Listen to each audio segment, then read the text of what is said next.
When Aisha moved to Maple Street, the house felt too quiet, too clean, too empty, too different. New city, no friends, and no secondary school. Her parents had decided to homeschool her just for a year. Just a year, that's what they said. But 1 year in teenage time feels like forever. The first Monday of term, she woke up early out of habit. She imagined crowded hallways, lockers slamming, people complaining about maths. Instead, silence. Her classroom was the dining table. Her teacher was her mom. Her classmates were no one. She told herself she didn't care. But at 3:30 p.m., when she saw kids walking home in groups, laughing with their backpacks half open, something twisted in her chest. 3 weeks later, something strange happened. A knock at the door. When she opened it, no one was there, just chalk on the pavement. "We know you're new." Her heart raced. Across the street, 3 teenagers stood under a street lamp, watching, not in a creepy way, in a curious way. The next day,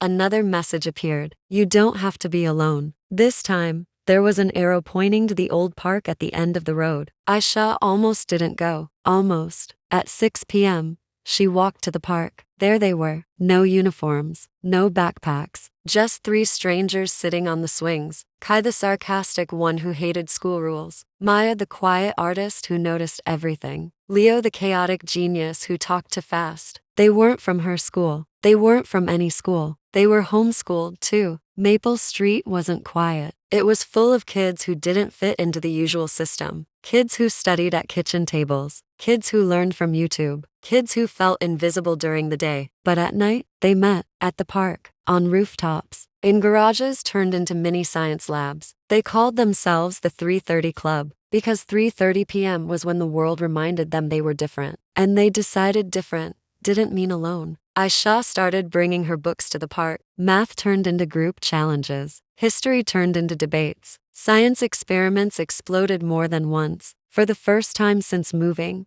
the city didn't feel so big or so quiet. One evening, Kai looked at her and said, "You know what's funny?